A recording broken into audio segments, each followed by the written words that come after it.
In 1994, boxing allowed a 45-year-old man to fight for the heavyweight world title. Most fighters don't survive past 30. George Foreman had already lost his belt, his money, and his identity years earlier. He was slower. He was heavier. He was considered a joke.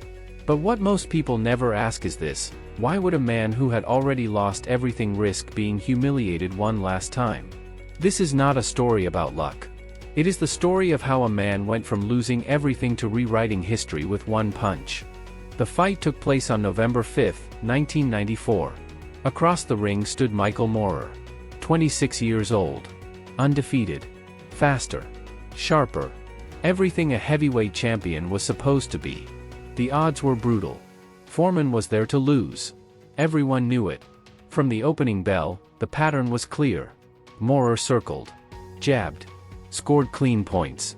Foreman followed, slow and heavy, absorbing punches that would have ended younger fighters.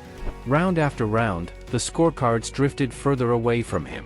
Commentators spoke as if the ending was inevitable. The crowd waited for the old man to finally fall.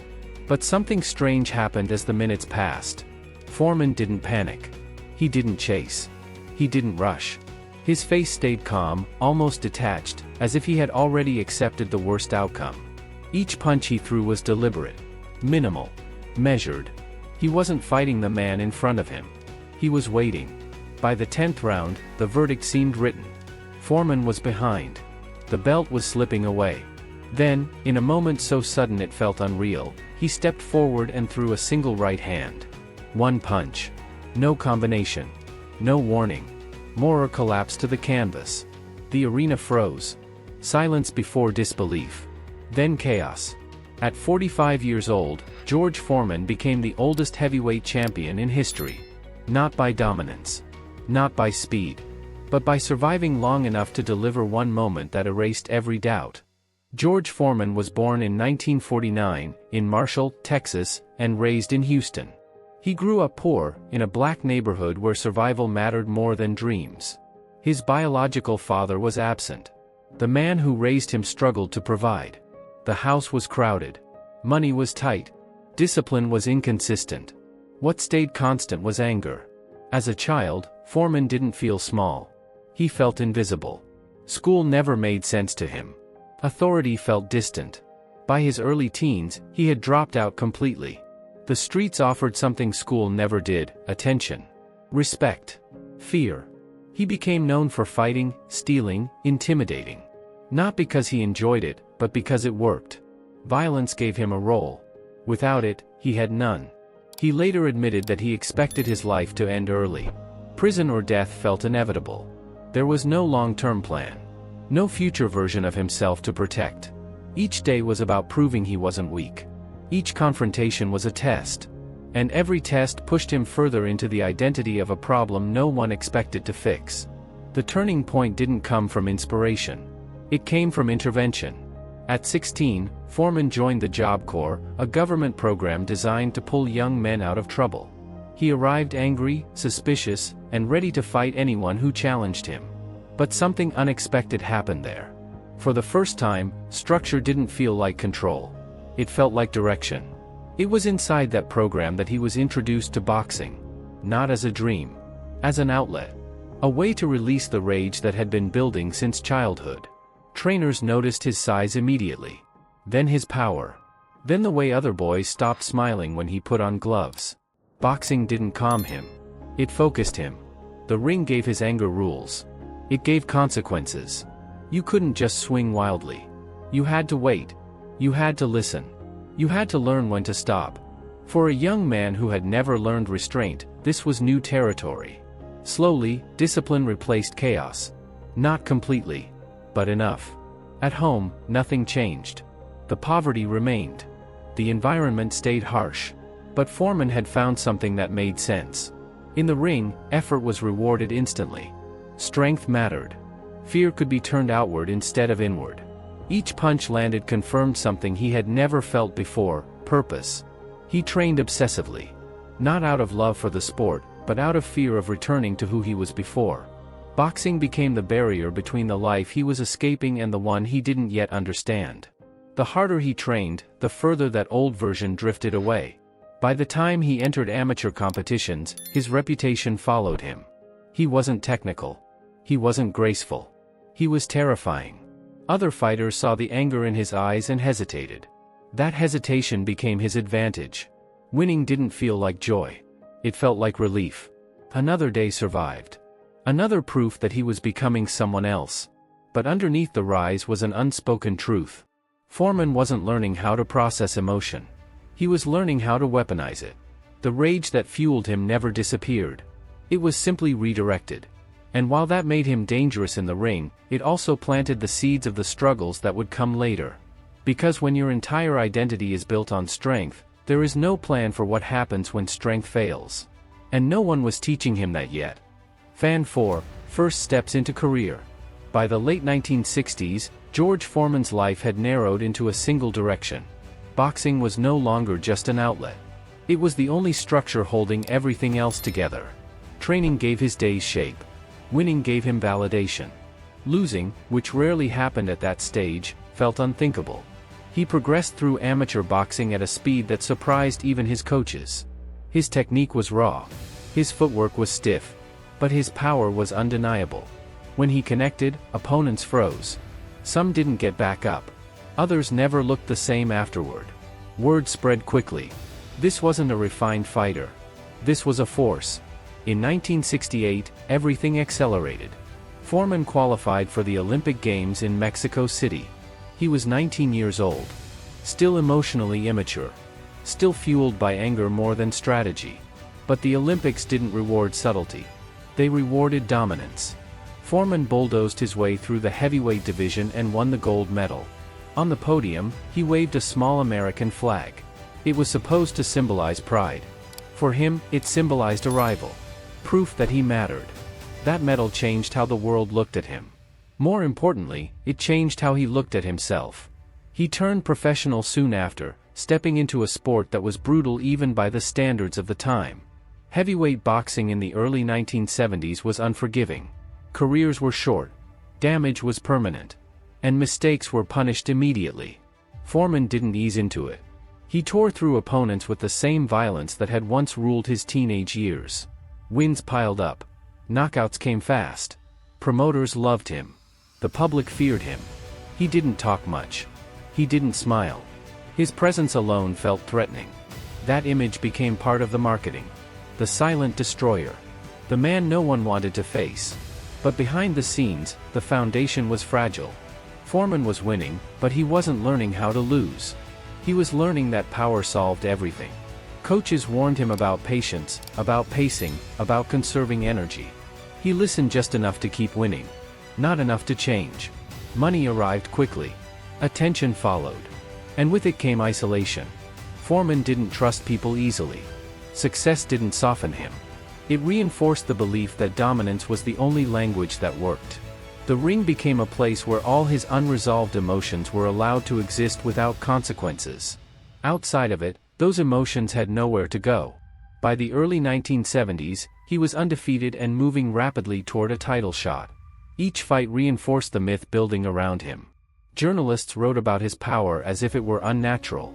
Opponents entered the ring already defeated in their minds. Foreman didn't feel fear. He felt inevitability.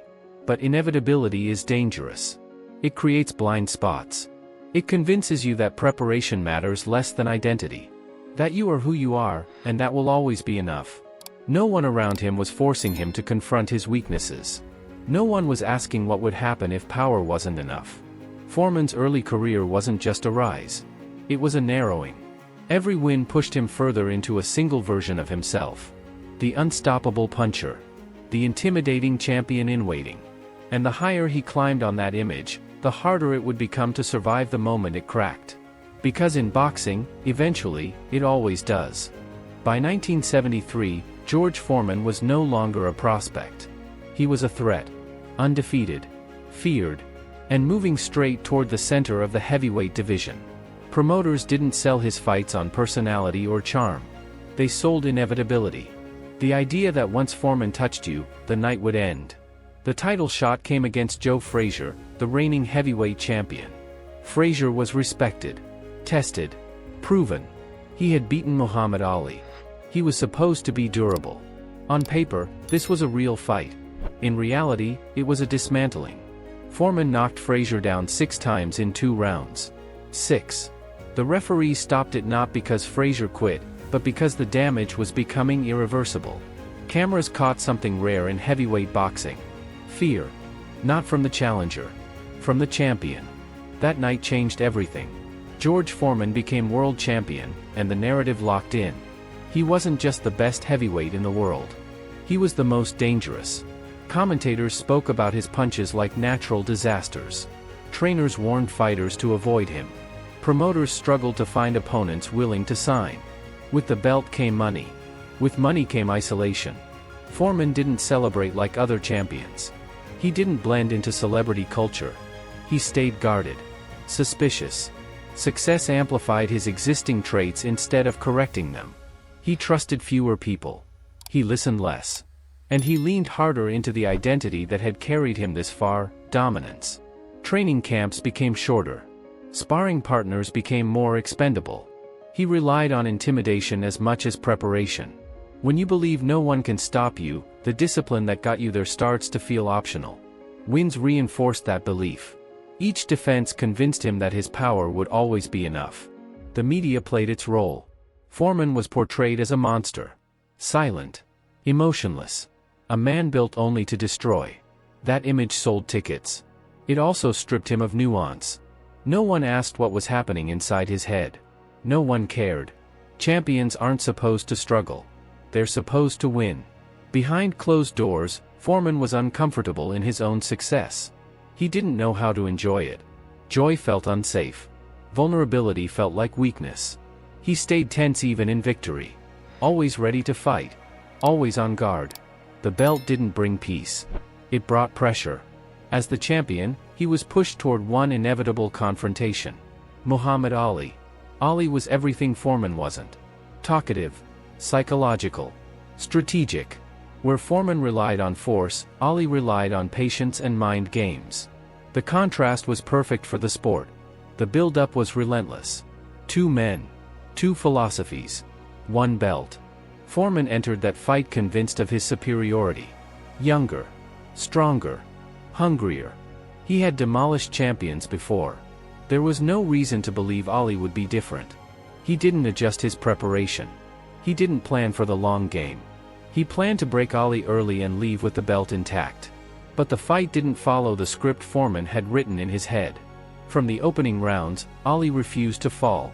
He leaned back into the ropes. Absorbed punches. Let Foreman swing. Let him burn energy. Round by round, something unfamiliar crept in. Fatigue. Confusion. Doubt. Foreman had never been taken deep into a fight before. He had never needed a second plan. As his punches slowed, the crowd shifted. The confidence that had once filled the ring began to drain. Ali waited. Then struck.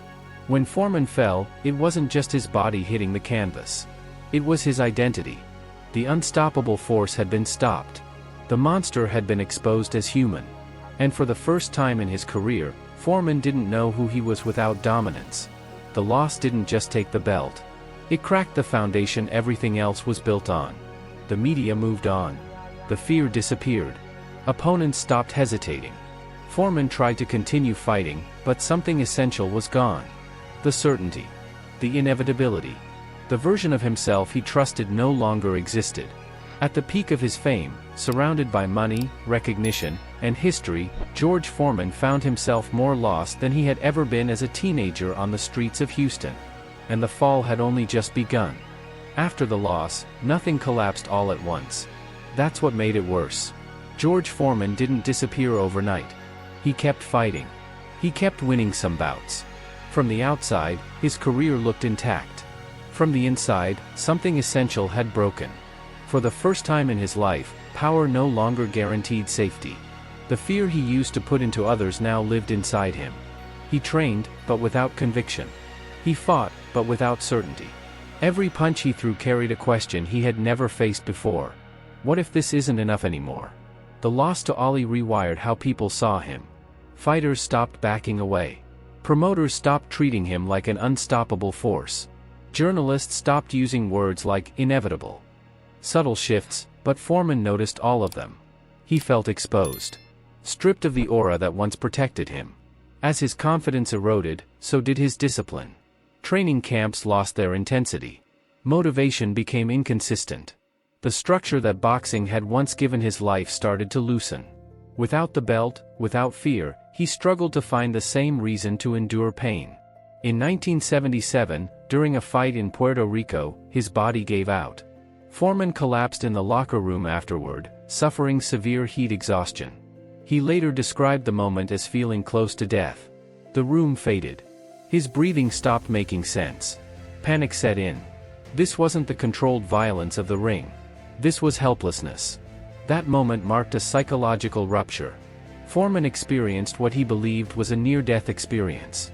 Whether physical or emotional, the impact was real. For a man who had built his entire identity on strength and survival, confronting mortality without control was terrifying. Soon after, he retired from boxing. Not with celebration. With confusion. He was 28 years old. An age when most champions are just entering their prime. But he felt empty. Drained. Unsure of who he was supposed to be without the ring. Money didn't save him. In fact, it accelerated the damage. Foreman had earned millions, but he had never learned how to manage it. Lavish spending. Poor investments. Trusting the wrong people. The wealth that once symbolized success turned into a slow leak he didn't notice until it was too late. Years passed. The public moved on. New champions emerged. Foreman faded from relevance. He tried to reinvent himself as a preacher, opening youth centers and community programs. On the surface, it looked like redemption. In reality, it was survival. He needed purpose. He needed structure. He needed something to replace the ring. Behind the scenes, the financial pressure mounted. Donations dried up. Maintenance costs rose. Debts accumulated quietly. Pride kept him from admitting how bad things were. He had been world champion. Admitting failure felt worse than losing any fight. Eventually, the truth surfaced. Foreman was broke. Not struggling. Not tight on cash. Broke. The money was gone. The fame was gone. And the phone stopped ringing. For a man whose entire adult life had been defined by attention and fear, the silence was suffocating. This was the lowest point. Not the knockout. Not the loss. But the realization that strength had an expiration date, and no one prepares you for what comes after. He wasn't fighting opponents anymore. He was fighting irrelevance. And losing. Bankruptcy didn't arrive with drama. It arrived quietly. Bills unanswered. Properties sold off. Promises postponed. George Foreman kept smiling in public, preaching about faith and second chances, while privately counting what was left. The number kept shrinking. Eventually, it reached zero. He owed money he couldn't repay. The youth center he had poured his identity into was bleeding cash. Donations slowed. Maintenance costs didn't. Every month felt like another small defeat. He had once stood at the top of the world, feared by the strongest men alive. Now he was calling creditors, negotiating time, avoiding conversations he never imagined he would have to have. What hurt most wasn't the money. It was the humiliation. Foreman had built his entire sense of worth on being powerful. Being needed. Being undeniable. Now, he felt invisible. Forgotten. Reduced to a former champion whose name meant less with every passing year. He didn't talk about it openly, but the thought haunted him. Had his best years already expired? Was this what remained? The fear wasn't physical anymore. It was existential. He wasn't afraid of getting hurt. He was afraid of being useless. Afraid that everything he had endured, every punch he had taken, had led to nothing permanent. Boxing had given him meaning. Without it, the days felt empty. Directionless. In his late 30s, when most fighters are long retired, a dangerous idea started to form. At first, it sounded ridiculous. Then irresponsible. Then desperate. What if he went back? Not for glory. Not for dominance. But for survival. The people around him tried to stop him. Trainers laughed. Promoters shook their heads. Commentators dismissed the idea immediately. He was old. Slow. Overweight. A relic. Coming back would only damage his legacy further. Why risk becoming a punchline? But Foreman wasn't chasing respect anymore. He was chasing relevance. Stability. A reason to wake up with purpose. The ring was the only place that had ever made sense to him. The only place where effort still had a direct reward. So he returned. Quietly. Without fanfare. Fighting small bouts in small venues. Against opponents no one remembered. The crowds were thin. The coverage minimal. He trained harder than he ever had, not to intimidate, but to endure. He accepted that he would never be young again. He adjusted his style. Fewer punches. Less movement. More patience. Every fight was a risk. Not just to his body, but to his pride. Each round was another chance to confirm what everyone already believed. That he was finished. That time had won. But something unexpected happened. He kept winning. Not impressively. Not violently. But consistently. The jokes softened. The skepticism turned cautious. Slowly, the impossible idea stopped sounding impossible. What no one saw was the private battle behind each appearance. The fear of public failure. The pressure of debt. The weight of knowing this was his last option. He wasn't chasing a belt yet. He was chasing dignity. By the time the opportunity finally came, Foreman had already survived the hardest part. The years of being dismissed. The years of being irrelevant. The years where quitting would have been easier, and socially acceptable. The world would remember the punch that followed. But the real victory happened long before that. It happened in silence. In humiliation. In choosing to step back into a place that had once destroyed him, knowing it might do so again. And this time, he stepped in anyway. The turning point didn't arrive with a single phone call or a sudden change in fortune. It arrived slowly, disguised as routine. Training sessions that started before dawn. Long road work done in silence. Repetition without applause. George Foreman rebuilt himself the way men do when there is no audience left. Quietly. Stubbornly. He knew he couldn't fight like he used to. Speed was gone. Reflexes had dulled. What remained was weight, patience, and experience. Instead of trying to chase younger fighters, he learned to let them come to him. He stopped wasting energy. Every movement became economical. Every punch had a purpose. This wasn't evolution by choice. It was adaptation for survival. The media still mocked him. Headlines framed his comeback as nostalgia. A novelty act. A former champion clinging to relevance. Foreman didn't respond. He had learned that words required energy he could no longer afford to waste. The work spoke instead. Fight by fight, he stayed upright. Round by round, he refused to fade. As the wins accumulated, something shifted. Promoters stopped laughing. Commentators stopped dismissing him outright.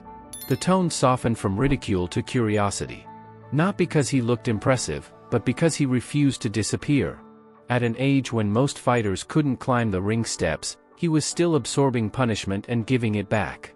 Inside, the battle was different. Foreman wasn't driven by ego anymore. He was driven by necessity. He needed to keep the lights on. He needed to repay debts. He needed to prove, at least to himself, that he wasn't finished.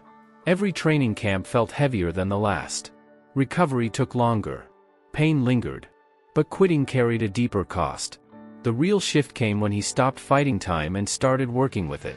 He accepted being slower. He accepted being underestimated. He used that underestimation as cover. Opponents relaxed. They took chances. They stayed in range longer than they should have. And Foreman waited.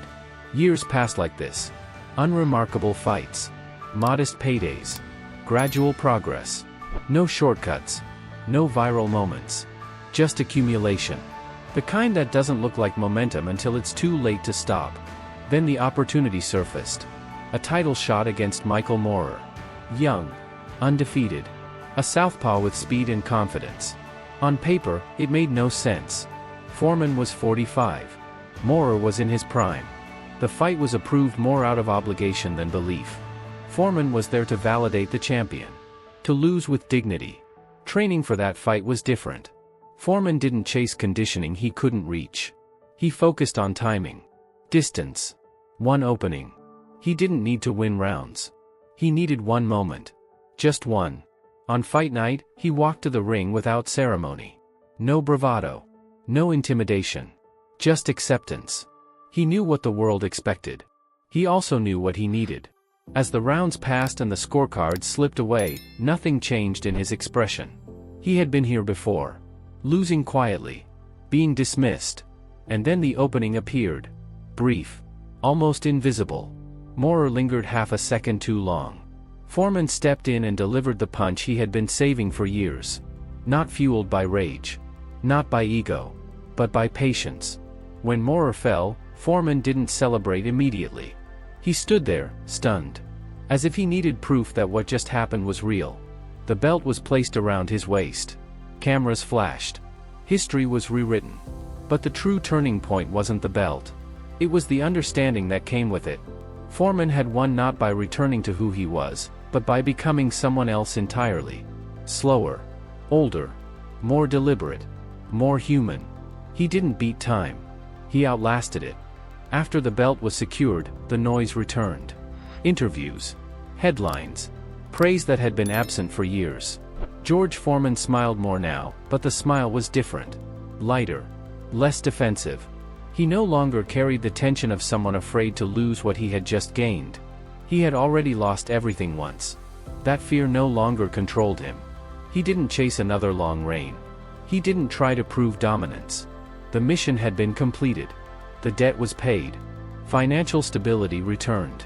More importantly, dignity returned. For the first time since his early 20s, Foreman felt aligned with himself. Outside the ring, his life expanded in unexpected ways. He embraced entrepreneurship, not as a symbol of excess, but as a tool for independence. The success that followed wasn't built on intimidation or spectacle. It was built on trust. Consistency. A public image reshaped by humility rather than fear. People noticed the change. The same man once described as terrifying was now approachable. Warm. Almost gentle. It confused those who remembered his early career. But for Foreman, this was the version that finally made sense. He no longer needed to scare people to feel valuable. His story began to resonate far beyond boxing. Older athletes saw possibility where they once saw deadlines. Men facing career endings saw a path forward that didn't involve disappearance. Failure, in his case, wasn't a verdict. It was a phase. Foreman spoke openly about fear. About losing identity. About the danger of tying self-worth to a single role. He didn't romanticize his pain. He didn't sell suffering as virtue. He framed it as reality. Something to be survived, not celebrated. The legacy he left behind wasn't defined by titles alone. It was defined by timing. By patience. By the refusal to accept that relevance has an expiration date imposed by others. He showed that adaptation is not weakness. It is intelligence. Younger fighters still study his power. Older viewers study his restraint. His career now reads like two separate lives connected by one choice. The choice to return, not as a younger man pretending nothing had changed, but as an older one who accepted exactly what had. History remembers the punch. The record books remember the age. But those are details. The deeper impact lives in the quiet permission his story gives. Permission to try again when the world has already moved on. Fan 9, KET, Thong Deep. George Foreman's journey isn't about boxing. It's about what happens when the thing that defined you disappears. When the applause stops. When the fear you once inspired no longer protects you from doubt. He lost his title. He lost his money. He lost his identity. And instead of chasing the past, he rebuilt himself around what remained. Discipline. Patience. Willingness to endure embarrassment in silence. The lesson isn't that anyone can become a champion at 45. The lesson is simpler. Your value doesn't end when your prime does. It ends only when you decide your story is finished. Foreman didn't win because he was stronger than time. He won because he stayed present long enough to be ready when the moment finally arrived. Most people quit years before that moment shows up. So if you're standing in a season where nothing seems to be moving, where your best years feel behind you, remember this. Sometimes survival is the strategy. Sometimes patience is the power. And sometimes, the punch that changes everything comes much later than anyone expects. So what's your story?